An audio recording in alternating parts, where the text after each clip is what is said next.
1-3 Women, le podcast des entreprises engagées contre les violences conjugales.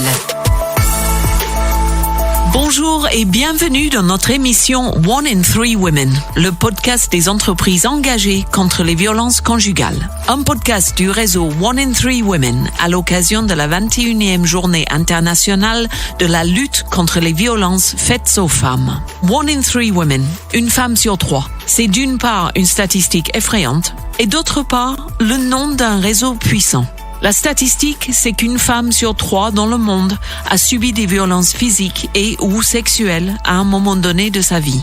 Le réseau puissant, c'est le premier réseau européen d'entreprises engagées contre les violences faites aux femmes. Le réseau 1-3 Women, cofondé en 2018 par la fondation Agir contre l'exclusion, FACE, et la fondation Kering, rassemble aujourd'hui aussi L'Oréal, Korian, Carrefour, BNP Paribas, le Fonds de solidarité WeCare, la SNCF, Publicis, PwC et l'EPNAC. Aujourd'hui, nous allons parler de la différence que font et que peuvent faire les entreprises face à ce fléau. Et pour en parler, 5 femmes.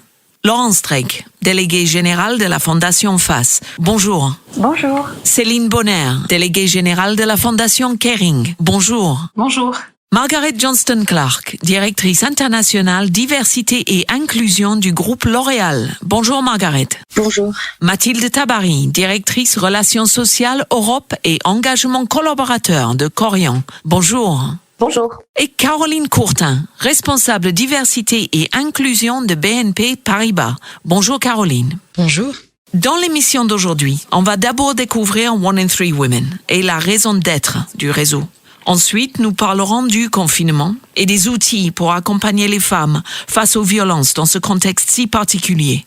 Et enfin, pour mieux cerner l'impact que les entreprises peuvent et doivent avoir dans la lutte contre les violences conjugales, nous ferons un tour des initiatives des différentes entreprises membres du réseau. Les entreprises, un lieu de travail et de soutien. Laurence Streeck, vous êtes déléguée générale de la Fondation Agir contre l'exclusion, la Fondation FACE, cofondateur du réseau 1-3 Women avec la Fondation Kering. C'est un réseau d'entreprises alors que l'on a tendance à penser que les violences conjugales relèvent surtout de la sphère privée. Oui, évidemment. Et nous avons fait ce constat. Les violences sont un fait de société. Nombre de victimes sont salariés d'entreprises. Et cela a évidemment un impact sur leur vie professionnelle, la vie au travail, comme on dit. Parce qu'évidemment, la violence ne s'arrête pas aux portes du domicile et évidemment, elle ne s'arrête pas aux portes de l'entreprise. Les victimes portent ce qu'elles subissent chaque jour et l'entreprise est parfois le seul endroit où la victime est hors de portée de son agresseur, même si, dans certains cas, la violence peut continuer avec le cyberharcèlement, des appels parfois injurieux, des insultes sur les réseaux sociaux et au fond la menace plane. Elle ne s'arrête pas lorsque la victime est sur son lieu de travail. Et tout ça a conduit à la création du réseau en 2018. Et un élément clé est la charte d'engagement. Oui, et de fait, tout ça s'est structuré. On a voulu s'engager autour de cette charte d'engagement qui est à la fois très forte et structurante. Et c'est un projet qui embarque l'entreprise, ce réseau qui est rejoint depuis 2018 par de nouvelles entreprises et qui a plusieurs vocations. D'abord, créer des outils à destination du monde de l'entreprise. Ces outils qui permettent de sensibiliser, d'accompagner. Alors évidemment, sensibiliser les collectifs et puis accompagner les victimes. L'idée, c'est de trouver des solutions concrètes et ainsi, en même temps, de produire de la recherche-action sur le sujet pour que, chaque jour, on gagne quelques actions nouvelles et qu'on puisse tester et expérimenter des choses dans l'entreprise. Justement, le réseau 1-3 Women a commandé une étude de grande envergure publiée en novembre 2019, je crois. Quel est l'intérêt d'une étude sur un sujet qui est malheureusement assez bien connu déjà ? Je crois qu'on a tous réellement pris conscience, tout le monde a pris conscience de l'importance de ce sujet, la violence conjugale, et en même temps, on n'avait pas encore mesuré l'impact sur la vie professionnelle, l'impact professionnel de ces questions. Donc, avec cette étude, on a pu mettre tout cela au clair. De fait, la Fondation FACE et le réseau étaient convaincus, bien avant de mener l'étude, que l'impact était réel. Et cette étude est venue à la fois donner des exemples concrets, tangibiliser en fait nos idées et confirmer malheureusement cette conviction que nous avions. Donc on a produit cette étude qui s'appelle « Comment les violences conjugales impactent-elles le monde du travail ?» C'est la première étude qui est menée en Europe d'une telle ampleur avec 40 000 salariés interrogés, 6 entreprises membres du réseau dans 6 pays européens, ce qui est très important. Notre objectif était de mesurer l'impact des violences conjugales sur les salariés, mais aussi leurs collègues et l'entreprise tout entière. Et pour vous donner juste 2-3 petits chiffres, on sait que 2 salariés sur 10 ont déclaré subir ou avoir subi des violences conjugales avec des conséquences sur leur vie professionnelle. On sait aussi que 55% des victimes déclarent que ces violences ont affecté leur travail. On parle de retard, on parle d'absentéisme et parfois même de présentéisme, de fatigue, de stress, de baisse de productivité. Et 24% des victimes ont pris des congés en raison de ces violences conjugales subies. C'est très important. Ah oui, effectivement, c'est énorme, oui, c'est impressionnant. Donc, nos invités aujourd'hui représentent justement les entreprises membres du réseau. Mesdames, est-ce que vous êtes d'accord avec Laurence Drake sur la pertinence de cette étude? Céline Bonner de la Fondation Kering. Oui, bien sûr, je suis d'accord avec Laurence. La Fondation Kering lutte contre les violences faites aux femmes depuis 12 ans et nous formons nos collaborateurs sur ce sujet depuis plusieurs années. C'est clairement de la responsabilité de l'entreprise de comprendre l'impact des violences conjugales et de soutenir une femme, si elle le souhaite, en lien avec les associations. Et à la création de ce réseau avec FACE, nous étions confrontés, comme l'a évoqué Laurence, à l'éternelle question de la sphère privée versus la sphère professionnelle. Donc mettre des chiffres sur l'ampleur du phénomène nous permet et nous a permis de convaincre des acteurs, d'élargir le réseau, et d'autant plus avec la rigueur universitaire de cette recherche. L'étude met en lumière aussi l'impact des violences conjugales sur l'entourage professionnel de la femme, sur ses managers, sur ses collègues. 37% des femmes interrogées en ont parlé avec quelqu'un au travail, donc nous sommes bien au cœur du sujet. En revanche, moins de 1 personne sur 5 connaît les ressources disponibles en interne, donc il y a une grande marge de progrès pour chacun de nous. Il faut encore développer la sensibilisation, communiquer sur les différentes formes de violences conjugales, qui incluent les violences psychologiques, le harcèlement, l'emprise, et toujours communiquer sur le fait que ces violences concernent tous les milieux, classes sociales, culture, etc. Oui, message très important, oui. Vous évoquez les ressources à disposition des victimes de violences conjugales. Ces ressources se sont malheureusement avérées très utiles pendant le premier confinement et font à nouveau leur preuve aujourd'hui, pendant ce deuxième confinement. La lutte contre les violences conjugales en temps de confinement. On le sait, le premier confinement Covid-19 a vu grimper les incidences de violence et d'abus dans la sphère privée.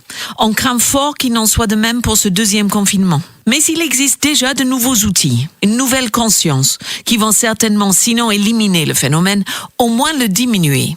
Le réseau 1 in 3 Women est très actif sur ce sujet essentiel. Margaret Johnston-Clark de L'Oréal. Les violences conjugales ne sont pas privées de sortie. C'est la campagne menée par 1 in 3 Women depuis le premier confinement et qui bat son plein à nouveau aujourd'hui. De quoi s'agit-il ? Donc en effet, c'est une campagne qu'on a lancée pendant le premier confinement avec l'aide de Publicis. Et en effet, les actions de sensibilisation de communication s'inscrivent dans nos pratiques et notre bonne pratique du réseau pour soutenir des associations spécialisées.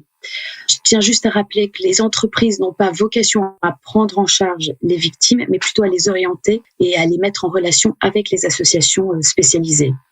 Donc, dans le cas du confinement et le fait qu'on a souhaité prendre parti, on s'est mobilisé pour soutenir la Fédération nationale Solidarité Femmes en France en permettant une diffusion grand public du numéro 3919 et aussi d'encourager l'appel aux dons.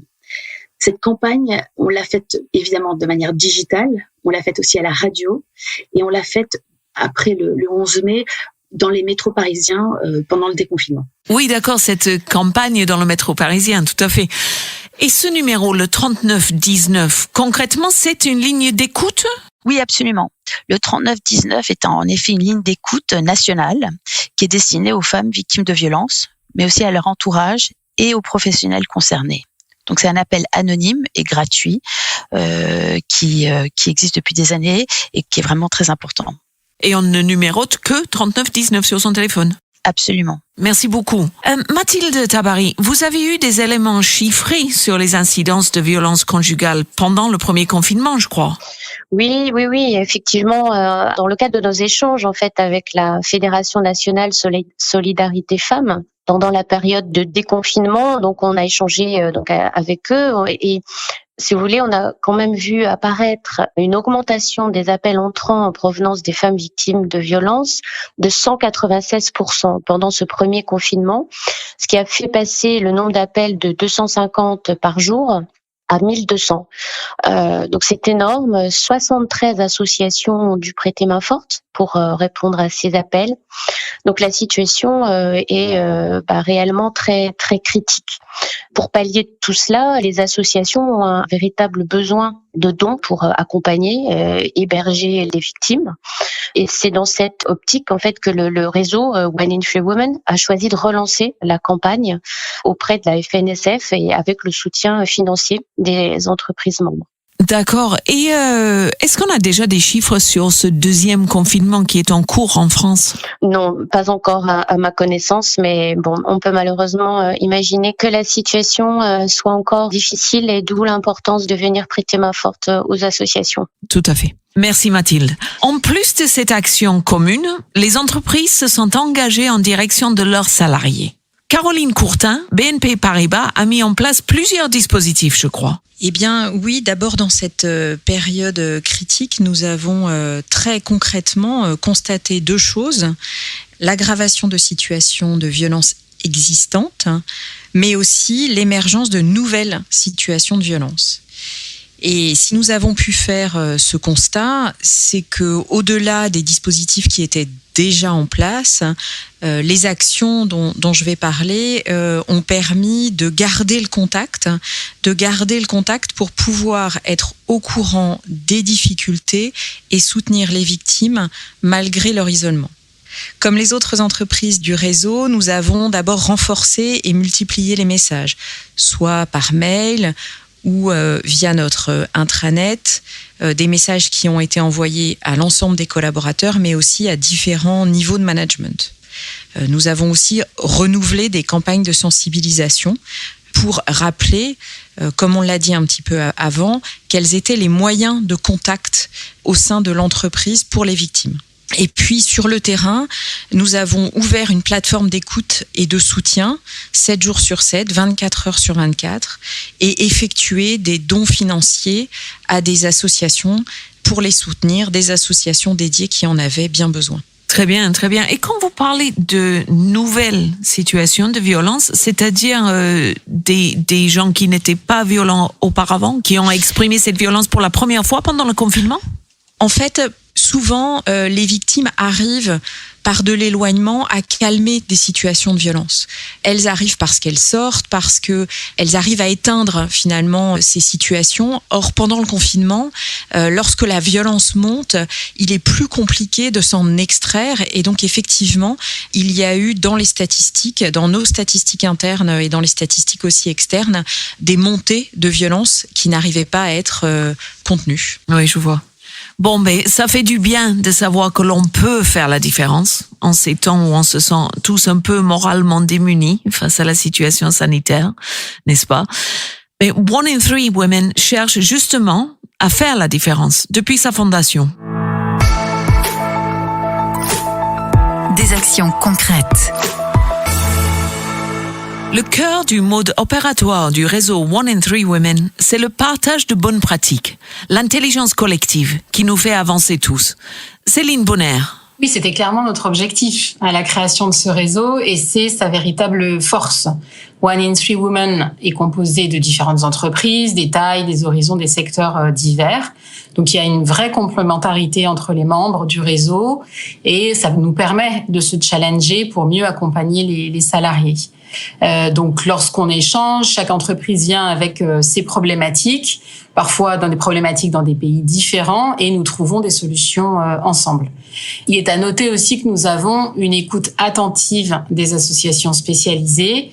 des partenaires comme Solidarité Femmes qui a été évoqué, Women's Aid au Royaume-Uni ou Dire en Italie. Nous écoutons leurs besoins et celles des femmes qu'elles accompagnent.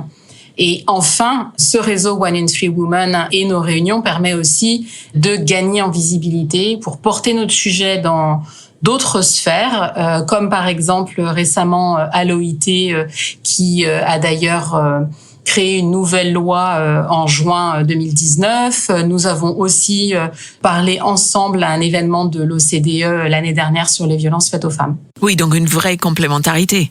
Et concrètement, en entreprise, je sais que L'Oréal a beaucoup travaillé sur la sensibilisation et sur la formation. Margaret?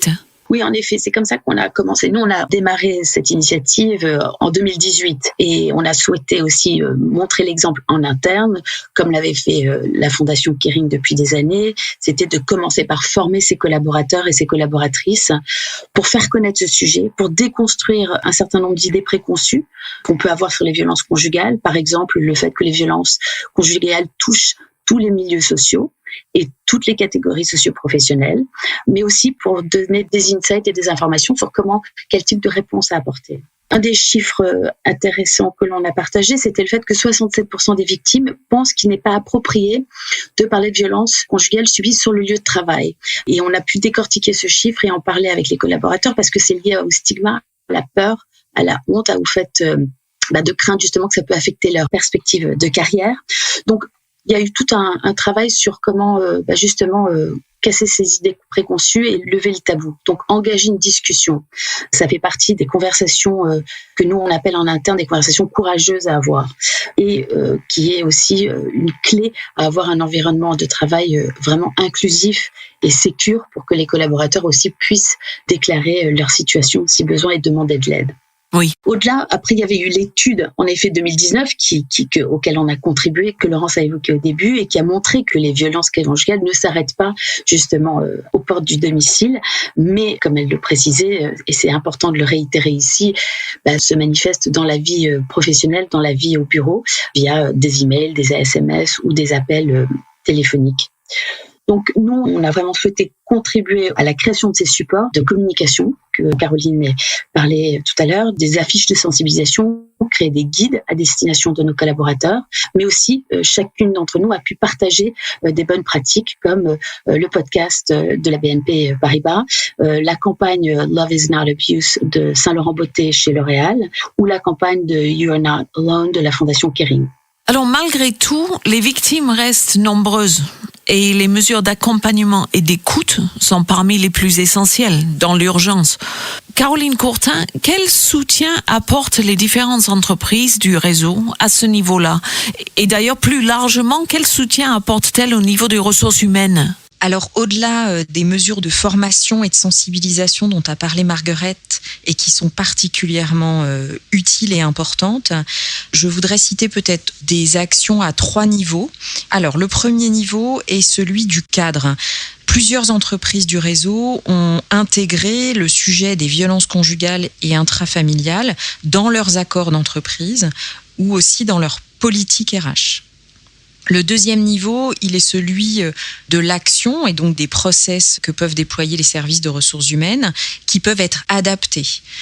Jours de congé spécifiques, par exemple, aménagement des horaires de travail dans des périodes de crise ou encore ce que nous avons réalisé, par exemple, chez BNP, de la mobilité géographique interne pour des mesures d'éloignement.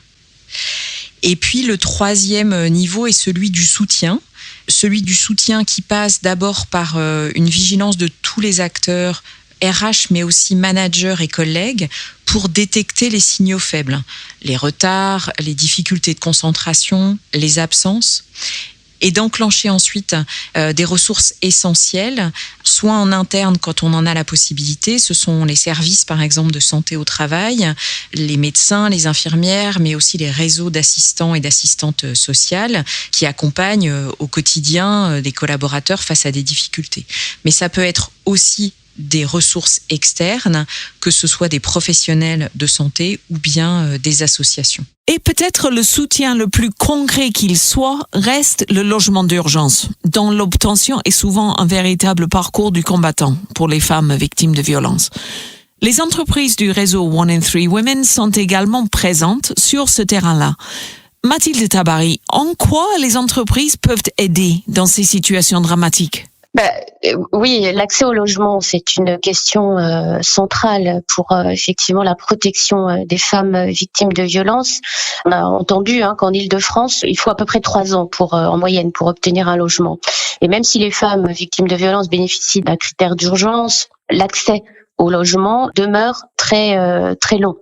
Donc en effet, il faut que les entreprises s'engagent, il faut qu'elles agissent auprès de ces femmes victimes de violences pour les aider donc dans cette quête d'un logement. Alors comment? Écoutez, avec des aides financières, avec des partenariats aussi avec des associations locales. Aussi, c'est l'accompagnement par les services sociaux que chaque entreprise peut mettre en place, ce que on a pu essayer de faire là chez Corian en France notamment. Mais il faut arriver à rechercher et arriver à mettre en place les solutions qui vont aider ces femmes victimes de violences à accéder au logement. Et donc au sein du réseau One in Three, nous partageons ces pratiques et nous avons un travail en cours pour porter une voix commune sur cette question.